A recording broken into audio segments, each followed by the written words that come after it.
Hello student, Surendra Mohan Gupta from Newton college Rohini sector 3 की तरफ से टीचिंग ऑन न्यूटन गुरु 1991। हम उस सीरीज की तरफ हैं जिसके अंदर कि हम एनसीईआरटी के सॉल्यूशन बहुत ही बढ़िया तरीके से चबा चबा के पेश कर रहे हैं।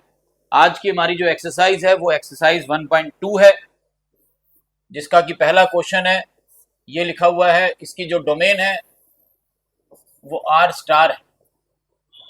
जैसे आसमान में स्टार होते हैं, फिल्मों में स्टार होते हैं, उसी तरह से ये आर स्टार है। इसकी डोमेन है आर स्टार, इसकी को डोमेन है आर स्टार। डोमेन और को डोमेन दोनों ही आर स्टार है। अभी पढ़ेंगे कि आर स्टार क्या होता है। देखिए इसमें लिखा है आर स्टार का मतलब है all non zero real number. Non zero real numbers यानी कि all real number except zero, ये इसकी डोमेन है। नॉन जीरो रियल नंबर ये इसकी डोमेन है, R minus zero, R minus zero, और ये इसका फंक्शन है। तो इसका 1 1 और ऑन टू चेक करना है एक बार। ये जो फंक्शन हमारे को दिया हुआ है F x equal to 1/x, इसका हमारा को 1 1 और ऑन टू चेक करना। ठीक है जी, तो देखते हैं एक बार इसका 1 1 और ऑन टू। तो आपको पता ही है एक्स में एक बार x1 डाला जाता है, फिर x2 डालेंगे, दो वैल्यूज डलती हैं, दो क्वेश्चन बनाए जाते हैं। फिर हम लिखेंगे फॉर 1 1 अगर f of x1 equal to f of x2 है, फॉर 1 1 अगर ये दोनों फंक्शन की वैल्यू इक्वल है, हम ऐसा मान के चल रहे हैं कि अगर इन दोनों फंक्शन की वैल्यू इक्वल है, यानी कि 1/x1 इक्वल टू 1/x2 है, क्रॉस मल्टीप्लीकेशन, तो it implies x1 equal to x2 आ गया। यही तो चाहिए होता है कि अगर फंक्शन की वैल्यू इक्वल है तो वो नंबर भी इक्वल होने चाहिए। मतलब अगर आंसर इक्वल है तो क्वेश्चन भी इक्वल होने चाहिए। देखिए आंसर इक्वल है, इनको आंसर ही तो बोलते हैं, तो नंबर भी इक्वल है। यानी जैसे मैं आपको एक छोटी सी बात बताता हूँ, 3x² + 1 है मान लो। अब मैंने x की जगह 1 डाला तो 1 मेरा क्वेश्चन हो गया, तो मेरा आंसर आया 4, ये मेरा आंसर हो गया। 1 डालने पे जो आंसर आ रहा है 4 आ रहा है, तो मेरा क्वेश्चन हो गया 1, आंसर हो गया 4। ठीक है जी, तो इसको यही बोलते हैं कि हमारे अगर आंसर इक्वल है, अगर हमारे आंसर इक्वल है तो हमारे क्वेश्चन भी इक्वल आने चाहिए। तो यस, ये 1 1 हो गया। अगर ये एक से ज्यादा वैल्यू आ रही होती, अगर ये एक से ज्यादा वैल्यू आ रही होती, तब हम देखते कि हमारी डोमेन क्या। लेकिन अब ये तो वैल्यू एक आ रही है, तो डोमेन देखने की जरूरत ही नहीं। ठीक है ना जी। अब अगर हम बात करें ऑन टू की, ऑन टू मतलब अपने को रेंज निकालनी है, तो इसकी रेंज निकालने के लिए इसको y डाल दिया, तो 1/y इक्वल टू x हो गया। अब ये रेशनल फंक्शन है, y कैन नॉट बी 0, यानी r माइनस 0 इसकी रेंज बन रही है। रेंज बन रही है r माइनस 0, और इसकी कोडोमेन भी यही है। तो इसका मतलब कोडोमेन और रेंज इक्वल आ गई, कोडोमेन और रेंज इक्वल आ गई, तो ये ऑन टू हो गया।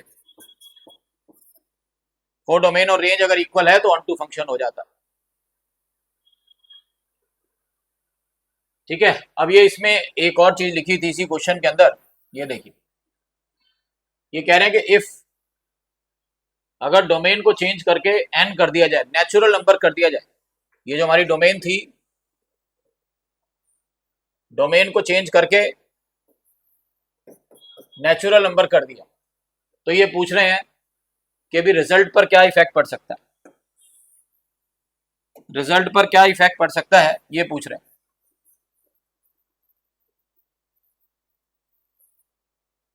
तो देखिए x की जगह x1 डाला, x2 डाला, और वही हमने मान के चल रहे हैं कि दोनों फंक्शन की वैल्यू इक्वल है, तो दोनों क्वेश्चन इक्वल आने चाहिए, तो आ रहे हैं।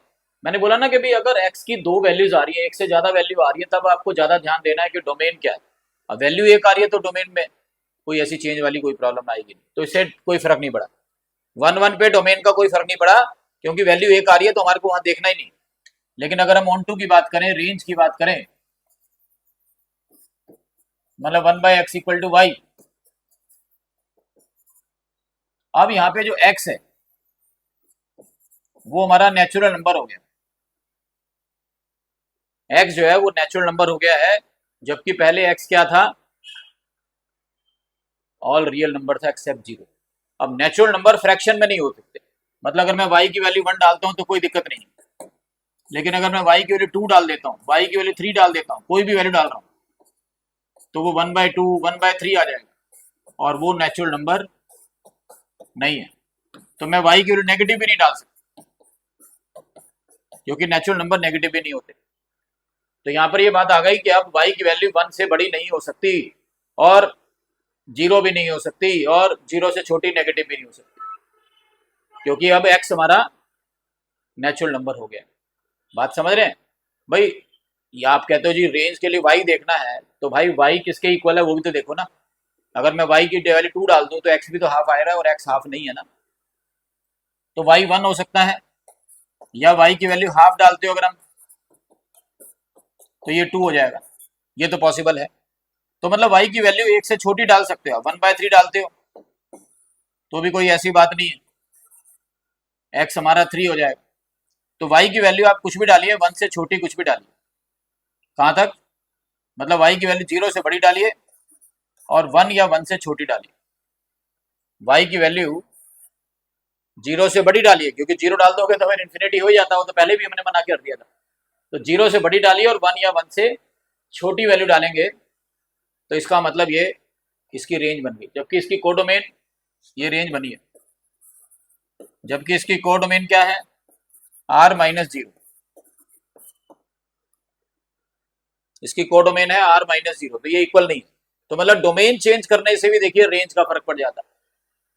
तो ये इसलिए तो मैंने बोलता हूँ ये चैप्टर थोड़ा सा, आप ये सोचो ना वैसा है कि भी 2 क्वेश्चन करे और सारे क्वेश्चन हो जाए, नहीं, 4 फार्मूले याद करे और पूरी एक्सरसाइज हो जाए, नहीं, आपको हर क्वेश्चन पे बारीकी से, कैसे बारीकी से ध्यान देना पड़ेगा। बच्चे कहते हैं जी कोडोमेन के लिए और रेंज के लिए अगर इक्वल आ जाती है तो ऑन टू हो जाता है, और आज देखिए डोमेन ने भी उसका मामला चेंज कर दिया। अभी आसान से देखिए क्वेश्चन है, इसमें इंजेक्टिविटी और सब्जेक्टिविटी टेस्ट करनी है। फर्स्ट पार्ट हमारे को दिया हुआ है सेकंड क्वेश्चन में, fx equal to X square, और ये नेचुरल नंबर से नेचुरल नंबर है, मतलब डोमेन और कोडोमेन होगी।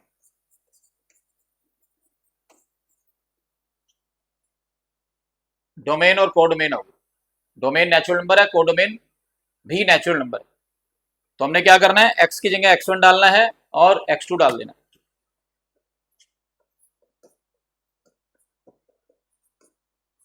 पहले x1 डालिए फिर x2 डालिए, 2 क्वेश्चन के 2 आंसर बना लीजिए। और फिर हम क्या लिख के चलते हैं कि अगर अगर दोनों फंक्शन की वैल्यू इक्वल है,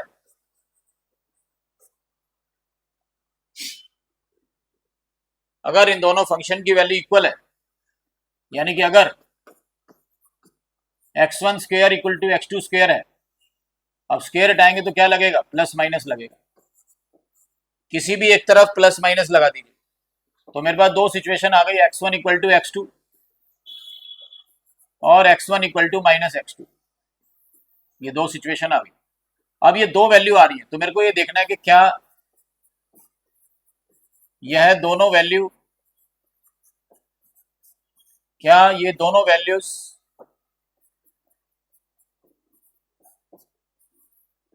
एग्जिस्ट करती हैं। मेरे को ये देखना है कि क्या ये दोनों वैल्यू एग्जिस्ट करती हैं। अब ये x की दोनों वैल्यू एग्जिस्ट करती नहीं करती कौन बताएगा, मतलब आप में से नहीं कह रहा मैं, कौन बताएगा, मतलब डोमेन बताएगा। Domain domain domain domain n है, इसकी जो डोमेन है, मतलब x की जो वैल्यू है वो नेचुरल नंबर है, तो इसका मतलब ये नेगेटिव वैल्यू को रिजेक्ट करना होगा, क्योंकि डोमेन x है नेचुरल नंबर, और नेचुरल नंबर नेगेटिव नहीं होता, तो हमने इसको रिजेक्ट कर दिया। तो केवल ये बचा, केवल ये बचा, और यही चाहिए होता है। तो यस इट इज 1 1, यही चाहिए होता है हमारे को। लेकिन अगर हम z की बात करें, देखिए सेकंड पार्ट में z दिया हुआ इंटीजर्स, अब अगर हम इसको हटा दें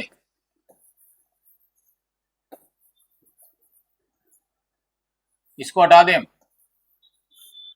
मतलब हम लिखेंगे अब डोमेन, सेकेंड पार्ट में अब डोमेन जो है नेचुरल नंबर से चेंज होके जेड हो गई। तो जेड में तो पॉजिटिव नेगेटिव दोनों एग्जिस्ट करता है, ये भी एग्जिस्ट करता है, ये भी एग्जिस्ट करता है, दोनों एग्जिस्ट कर रहा है, जबकि करना एक चाहिए। तो इसका मतलब ये 1 1 नहीं है, इस केस में 1 1 नहीं है। और ऐसी सेम रियल नंबर में, सेम रियल नंबर में x बिलोंग्स टू r, तो दोनों वैल्यू एग्जिस्ट कर रही है।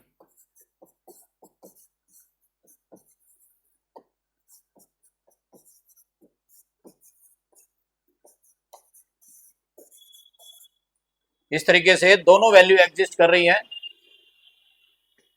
रियल नंबर में भी और इंटीजर्स में। सिर्फ 1 1 में नेगेटिव वाली रिजेक्ट हो गई थी तो हमने इसको 1 1 बोल दिया था, बाकी ये भी 1 1 नहीं है, 1 1 नहीं है ये। ठीक है जी। अब अगर हम बात करें ऑन टू की,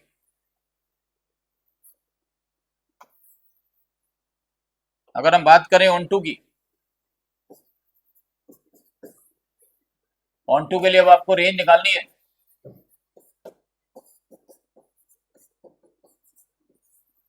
तो इक्वल टू वाई रख लिया, एक्स की वैल्यू आ गई plus minus root Y, X की वैल्यू आ गई प्लस माइनस रूट वाई। ठीक है। अब यहाँ पे एक्स तो नेचुरल नंबर है, तो मतलब एक्स हो गया रूट वाई। अब रूट के अंदर जो टोटल फंक्शन है, रूट के अंदर जो टोटल फंक्शन होता है वो हमेशा पॉजिटिव होता है। रूट के अंदर total function must be positive. ठीक है जी। तो इसका मतलब इसकी जो रूट के अंदर जो टोटल फंक्शन बन रहा है वो पॉजिटिव होता है। तो इसका मतलब y जो है, जो y है,